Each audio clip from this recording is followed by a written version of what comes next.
Bonjour mes amis, comment allez-vous? J'espère très bien. Moi pour ma part, écoutez, je suis heureux. Et c'est déjà pas mal, hein? C'est déjà l'essentiel, c'est bien. Alors aujourd'hui, je fais une petite vidéo, enfin une vidéo on va plutôt dire, sur un sujet, quand je l'ai découvert, il a eu une forte vibration en moi. Donc du coup j'ai eu envie de le partager avec vous. Parce que, entre autres, je me suis aperçu, ne serait-ce que dans mon entourage, que personne ne connaissait l'existence de ceux-ci. Les crystal beds.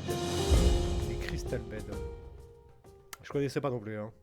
Eh bien, franchement, c'est génial. C'est génial. Alors du coup, on va essayer ensemble un peu de décortiquer un peu ça, de comment c'est arrivé et qu'est-ce que c'est et qu'est-ce que ça peut faire. Voilà, donc c'est quelque chose qui franchement est très positif, qui rend moi personnellement que je trouve très très bien, mais qui est, voilà, hein, n'est pas répandu partout, hein, parce que on se doute très bien pourquoi. Voilà, voilà, voilà. Donc du coup, allons voir ça, hein, les crystal beds. Il faut savoir qu'il y a pas mal de médecins. Bon, qui n'exercent pas chez nous, hein. L'Europe, ça n'existe pas. L'Amérique du Nord, hop, ça n'existe pas. Enfin, tous les grands lieux comme ça, hein, il y a que dalle, hein. Ouais, on va plutôt retrouver ces médecins-là qui ont mené ces recherches-là, plutôt en Asie de l'Est, en Afrique. Hein, je suis pas du tout étonné de l'Afrique aussi, et Amérique du Sud. Ils ont mené des recherches d'abord sur les maladies de l'âme. Et ensuite seulement, voilà, essayer d'altérer le corps. Suite à l'approche de personnes comme des Japonais, des Américains, tout ça, donc pour essayer de constituer une petite étude, hein, et d'étudier, j'ai envie de dire, d'abord la famille, le style de vie ou l'environnement de la personne malade. Voilà, et ce qui serait bon de deviner aussi, je pense, que les plaintes, maladie, stress, mauvaises relations, se réfèrent en partie à la maladie de toute l'essence. Voilà, l'essence, nos âmes, nos âmes, pardon. Notre âme, nos différents corps, tout ça, hein, tout ce qui est un peu plus éthérique, hein. Là, il faut pas voir le côté physique pour le moment, hein. Et par exemple, si quand on pense qu'on est mauvais, eh bien le fait de penser être mauvais, ça provoque des sentiments sombres, mauvais, vraiment noirs par moments. Ça peut même s'amplifier. Faire aussi penser à de mauvaises choses, avoir de mauvaises pensées sur les autres, puisqu'on pense mauvais. On pense mauvais sur les autres. Et puis au final, conduire à des sentiments très négatifs sur un plan physique, à la fois pour nous et pour les autres, sur un plan physique du coup. Voilà. Donc pour moi, ça me paraît clair que cela peut se produire que lorsque le corps, l'âme et l'esprit sont connectés les uns aux autres. Voilà. On répète souvent qu'il faut se reconnecter à soi, se retrouver en soi, élever ses fréquences,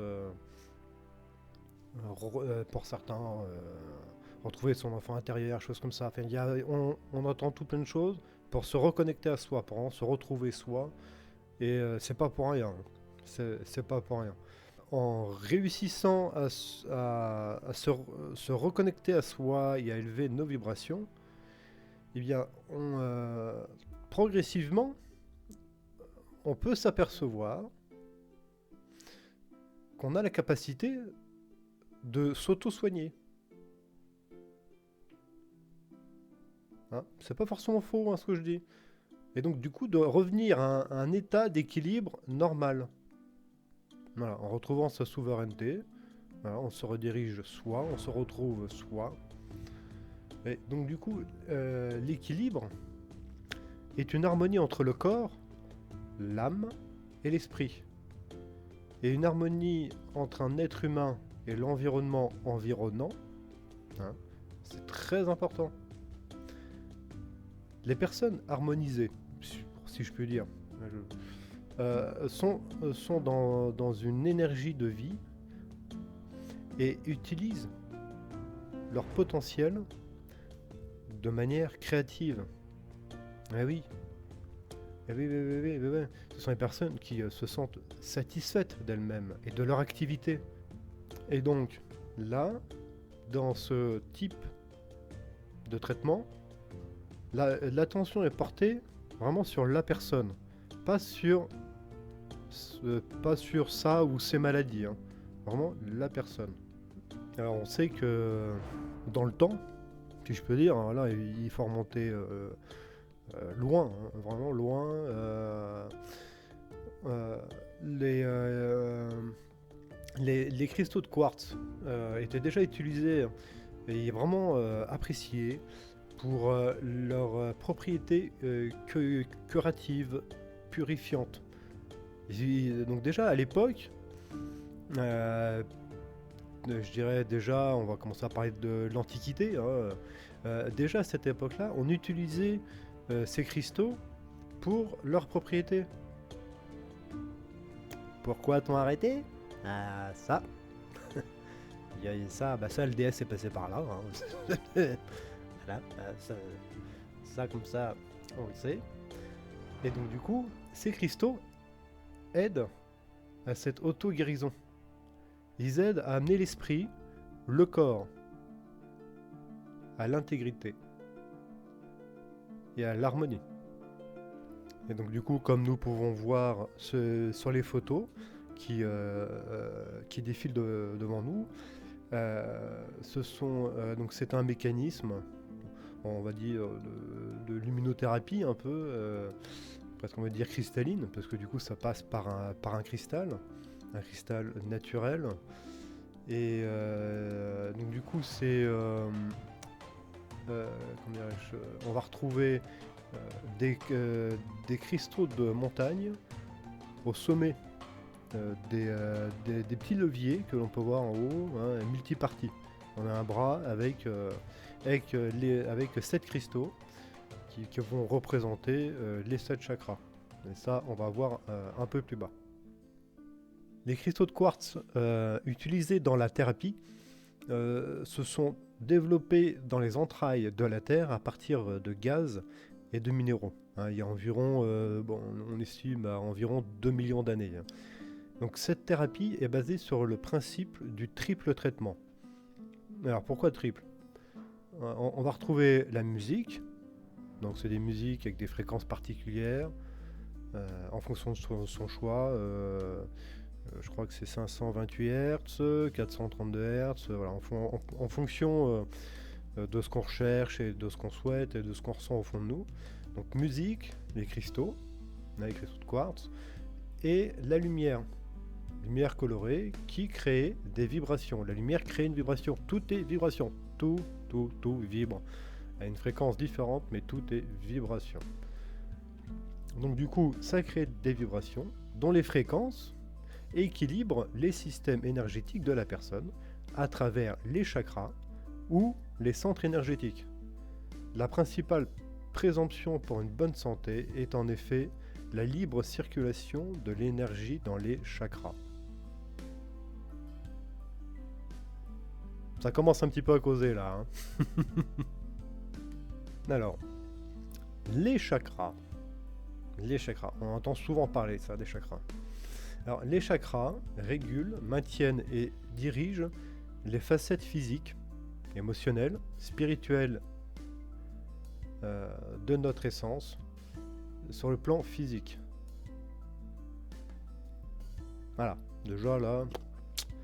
Donc les chakras sont, comment je pourrais dire ça un peu on pourrait voir les chakras comme des portes entre notre corps, notre esprit et notre âme.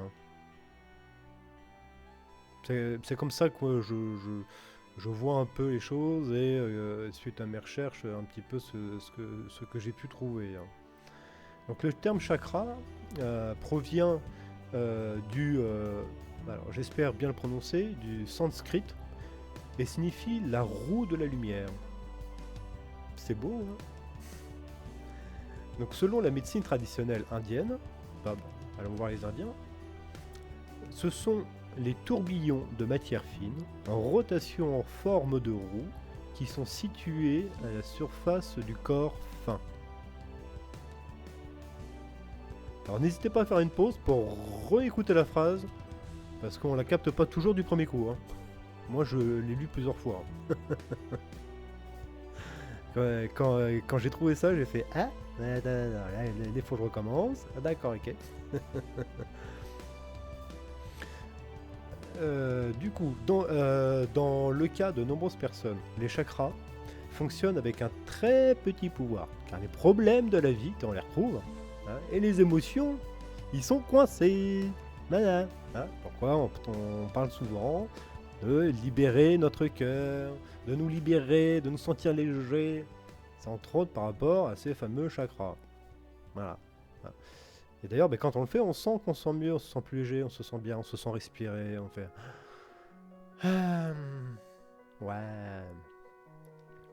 Donc ceux-ci conduisent à leur tour à plusieurs problèmes physiques et mentaux, dans lesquels les gens ne peuvent très souvent pas trouver de solution ou à la médecine contemporaine est également obligée de se rendre. Ceux-ci conduisent à leur tour à plusieurs problèmes physiques et mentaux, dans lesquels les gens ne peuvent très souvent pas trouver de soutien et où la médecine contemporaine est également obligée de se rendre.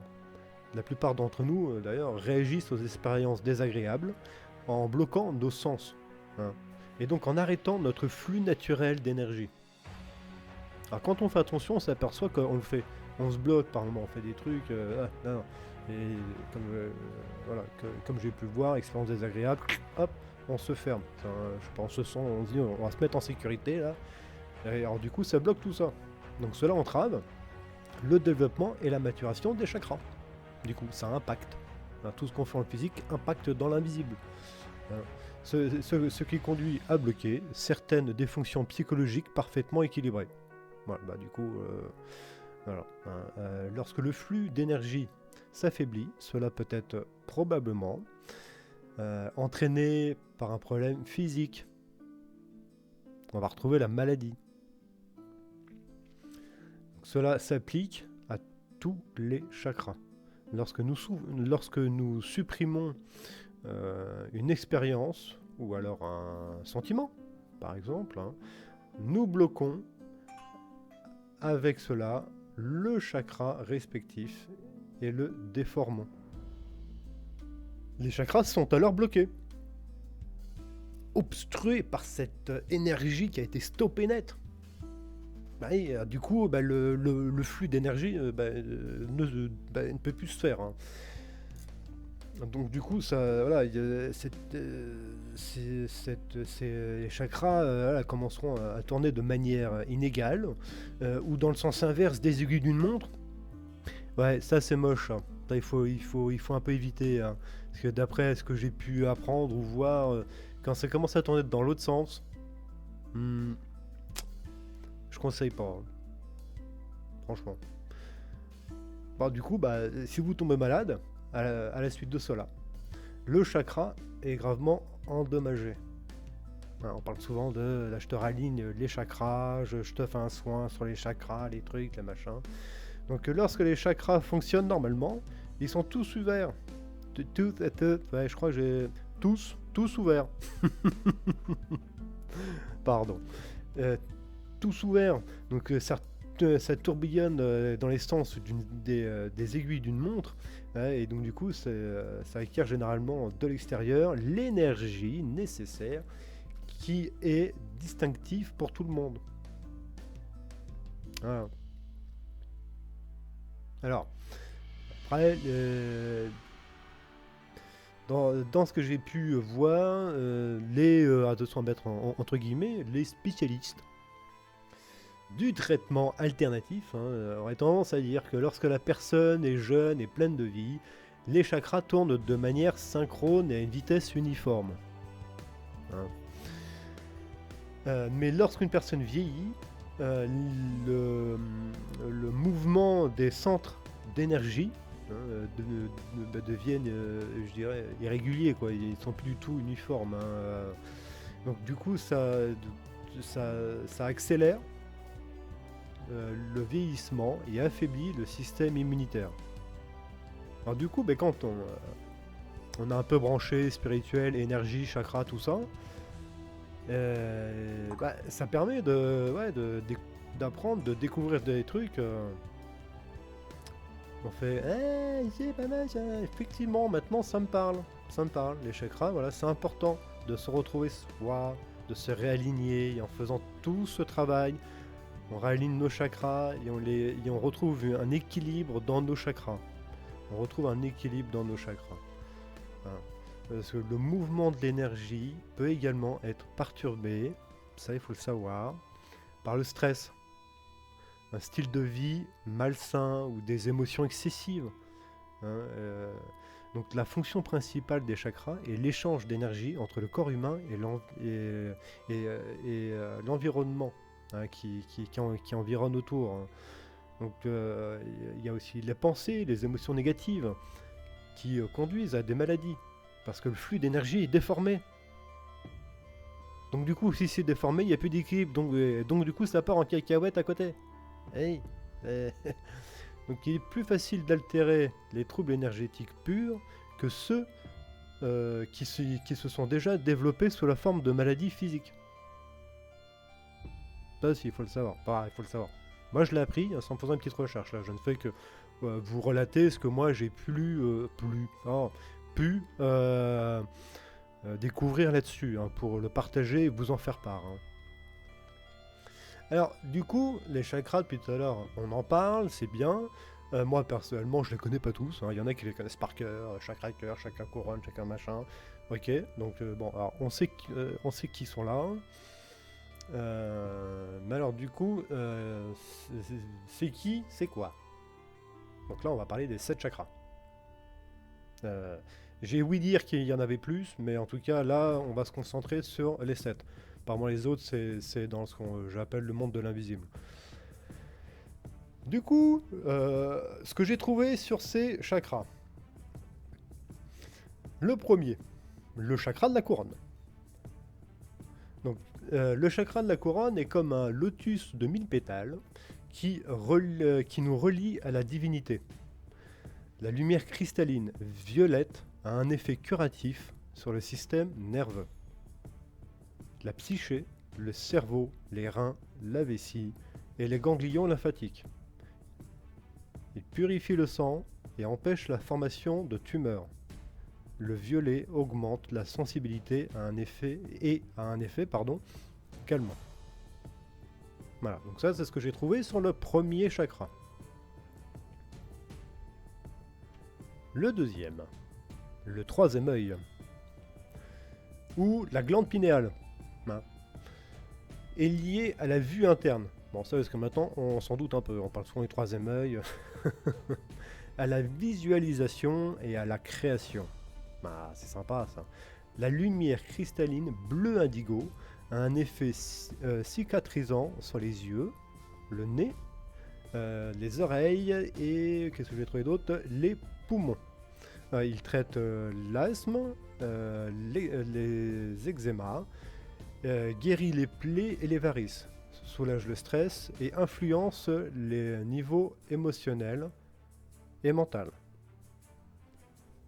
Maintenant, nous allons passer au troisième chakra, le chakra de la gorge. Alors, il est lié à quoi? Il est lié à notre vérité interne, à notre expression de soi, à la voix et aux vibrations sonores. La lumière cristalline bleue a un effet curatif sur la gorge et le tonus musculaire. Donc il soulage les maux de tête, l'anxiété, la nervosité, la fièvre, l'insomnie, les douleurs menstruelles. Et donc du coup le bleu va créer des vibrations apaisantes. Là c'est curieux. Le ciel est bleu. Beaucoup de choses sont bleues. On retrouve le bleu dans beaucoup de logos, symboles, de choses de la vie de tous les jours, du quotidien. Peut-être un truc. Alors, le troisième chakra. Le quatrième. Le chakra du cœur. Le chakra du cœur. Alors, il est le lien de connexion entre les trois chakras inférieurs, ou la matière, et les trois chakras supérieurs, ou l'esprit. Le centre du cœur est le centre de la paix et de l'harmonie. Je dis souvent, moi, et je ne suis pas le seul, on est beaucoup à dire allégez votre cœur, trouvez la paix dans votre cœur, apportez-la. La lumière cristalline verte a un effet curatif sur le cœur et les poumons. J'ai vu aussi que il guérisserait les ulcères, les maux de tête, l'asthme et le cancer, et soulage l'insomnie et l'anxiété. Le vert inspire, rafraîchit et insuffle l'optimisme. C'est sympa ça, hein? Le suivant, le chakra du plexus solaire. Eh bien, c'est le centre de la force personnelle. La lumière cristalline jaune a un effet cicatrisant sur la peau, les muscles, le foie et le cœur. Il stimule l'activité cérébrale ainsi que la sensibilité et soulage la dépression, le diabète, la constipation et l'arthrite. La couleur jaune augmenterait le pouvoir de la volonté. Ça, c'est sympa, ça. Avant-dernier chakra, le chakra sacré. Alors, le chakra sacré, il va être lié aux relations, à la sexualité, à la sensualité et à la créativité. Ça fait beaucoup de thé, ça. Hein. La lumière cristalline orange a un effet cicatrisant sur les reins, la rate, les poumons, on les retrouve, et il soulage les spasmes, les crampes, les rhumatismes chroniques. L'orange stimule et réchauffe. C'est pas faux. Il est vrai que quand on regarde de l'orange, enfin moi je sais pour ma part, je ne sais pas pour vous, mais il y a un côté chaud, il y a un côté chaud et un petit côté, on sent quelque chose qui est actif, il y a quelque chose, c'est stimulant. Petit côté, ouais, ça n'endort pas. C'est pas faux. Et le dernier chakra, le chakra racine. Alors là, nous relie aux énergies de la Terre. Je l'aime bien, lui. La lumière cristalline rouge a un effet curatif sur la circulation sanguine, la colonne vertébrale, le système nerveux, les organes génitaux, le côlon et, j'ai trouvé quoi d'autre, le rectum. Voilà, il soulagerait l'anémie, la malnutrition, la faiblesse, la tension musculaire, la paralysie. Donc le rouge libère de l'adrénaline et procure de la vitalité. On en apprend des trucs quand même. Hein. Il y a 2-3 petites choses, moi personnellement je ne savais pas et j'ai trouvé ça vraiment intéressant de l'apprendre. Et donc là, c'est là où c'est intéressant parce que du coup ça explique pourquoi ces couleurs-là et pourquoi ces emplacements-là. Pourquoi le rouge est à tel endroit et pas à un autre. Pourquoi le vert, pourquoi le bleu, ce que vous voulez, le violet, voilà. Donc ça c'est intéressant parce que du coup c'est lié pour être en connexion et envoyer des bonnes fréquences, des bonnes vibrations via le cristal naturel au chakra en question. Alors, Maintenant, en ce qui concerne une séance de Crystal Bed, alors moi, c'est ce que j'ai trouvé. Peut-être que d'autres font des séances un peu plus longues, plus courtes. Donc je veux dire en gros une moyenne. Bon, ça dure à peu près, il faut compter en gros une quarantaine de minutes. Et donc là en fait donc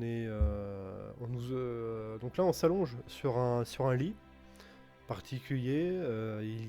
Sur un lit sur lequel en dessous il y a des pierres à des endroits précis avec des pierres différentes. On va s'allonger sur le dos et ensuite on place au-dessus de nous les 7 cristaux. Voilà, avec des cristaux purs et naturels, hein, sur les centres d'énergie ou chakras. Enfin, chacun voit le truc comme il souhaite.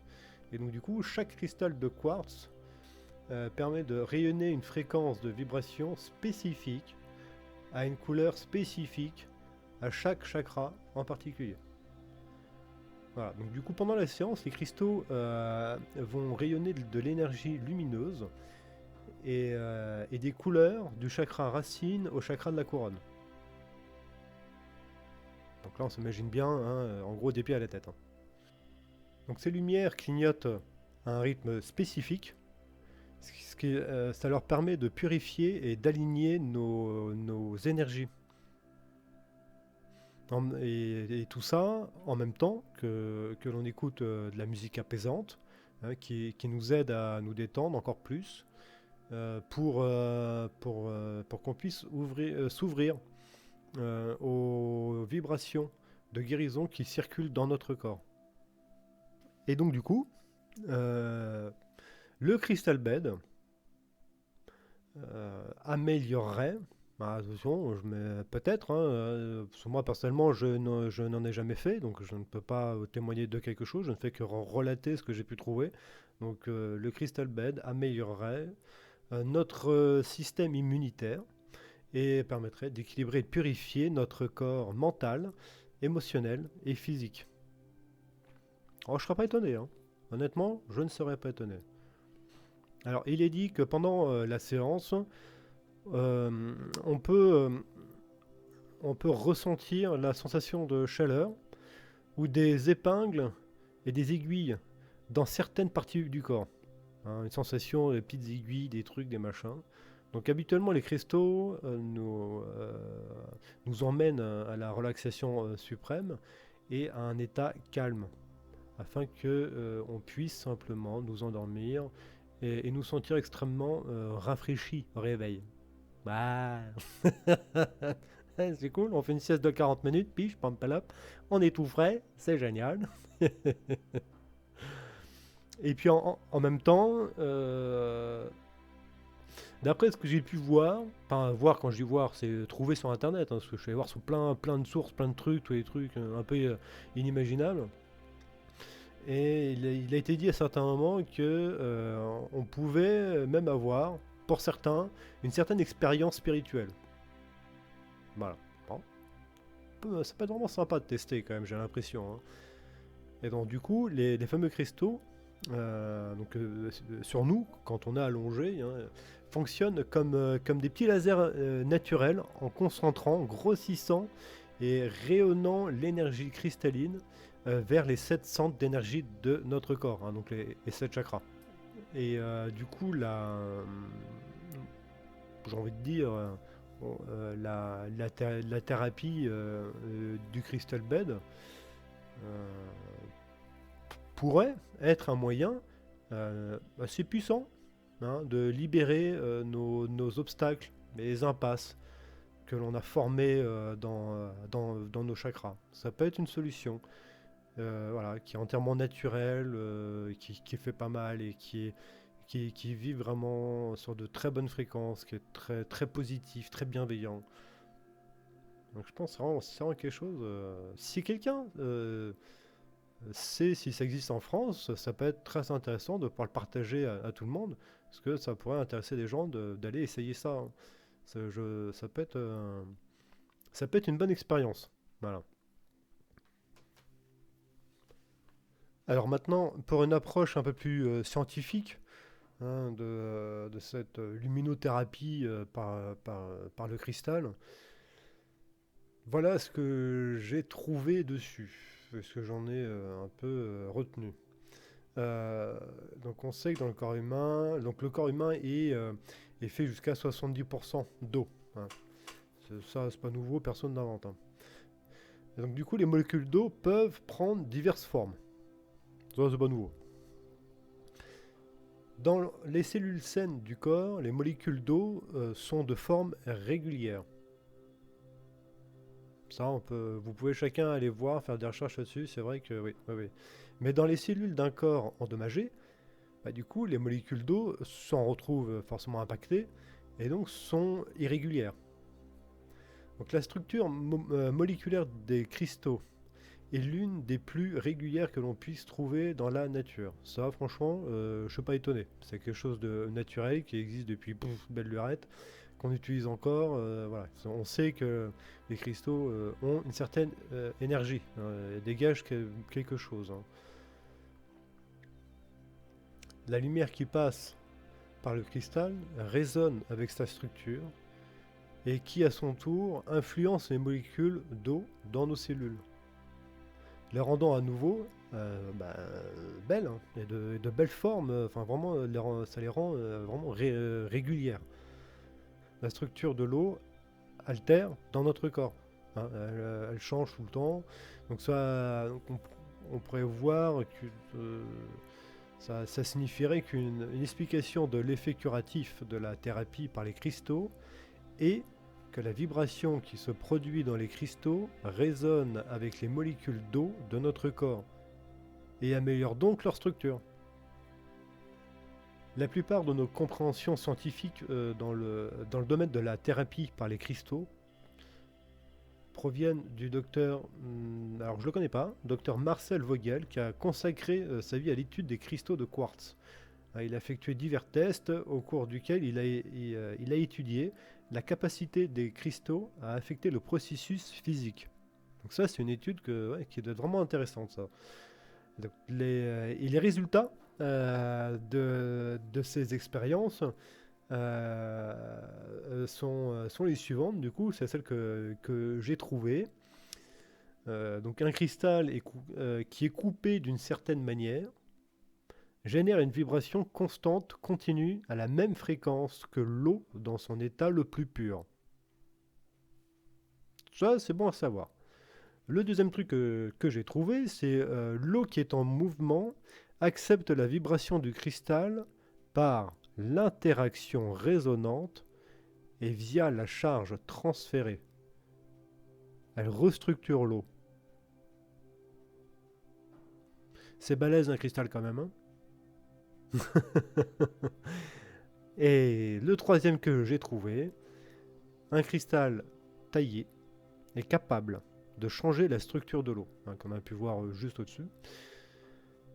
Donc comme nous sommes constitués à 70% d'eau, et bien du coup on peut se douter qu'il est tout à fait possible d'influencer de manière significative, hein, de notre santé par une méthode, on va dire, un peu plus saine, hein, un peu plus naturelle.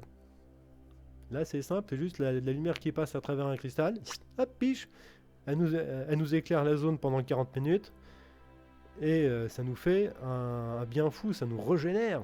C'est génial, ça évite de prendre des trucs chimiques, hein, les petits comprimés là, hop, nanana. Alors du coup, pour terminer dessus,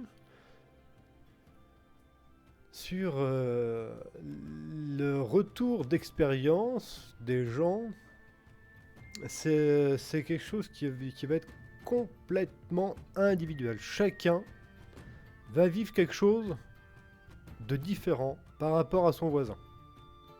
Personne ne vit ce moment, ce traitement de la même façon. Personne. Alors du coup, dans les 2-3 trucs que j'ai pu trouver, mais avec difficulté, j'ai retrouvé, donc il y en a qui avaient des pensées plus claires et une meilleure capacité de concentration. D'autres, moins de stress, meilleure sensation, relaxation profonde. Bon. Augmente et puis pour d'autres, ça va être une augmentation de la sensibilité des sens, calme accru avec soi, chakra équilibré, hein, pourquoi pas. Pour certains, ça va être de la compréhension mentale, compréhension mentale. C'est quand même mieux quand j'articule. Plus profonde de soi-même, hein, et des situations de la vie. Voire sinon, on va retrouver comme expérience des personnes qui ont obtenu des conseils sur la meilleure façon de faire face à leur maladie ou à leurs problèmes. Hein, peut-être ils ont peut-être vécu une connexion dans leur être intérieur. Et donc du coup, en se connectant à son être intérieur, hop, ils sont connectés à la source. Et puis à la fois au cristal de Gaïa, de la Terre. Et donc ça leur a peut-être permis d'avoir quelques conseils, quelques ressentis, des petits messages. Et puis là, ce que j'ai retrouvé aussi assez souvent, c'est libère les émotions négatives. Libère les émotions négatives. Donc voilà, mes amis. Eh bien, voilà, c'était la petite histoire du Crystal Bed. Bon, j'ai essayé d'en faire un résumé sur tout ce que j'ai pu trouver, sur tout ce que j'ai pu voir, apprendre, découvrir sur ce sujet et sur ces lits de cristaux purs, hein, qu'on trouve souvent dans les montagnes. Il ne faut surtout pas que ce soit un cristal synthétique, de synthèse. Et franchement, avoir découvert ça a été vraiment une bonne chose, hein. C'est vraiment une bonne vibration. Donc du coup, j'espère que ça vous a apporté une petite connaissance en plus. Peut-être que ça a créé une curiosité en vous aussi. N'hésitez pas à mettre vos retours, votre ressenti, par le partager dans les commentaires. C'est toujours très agréable vraiment de pouvoir le partager avec vous tous. Et bien sur ce, je vous dis à très bientôt pour de nouvelles aventures. Allez, ciao ciao!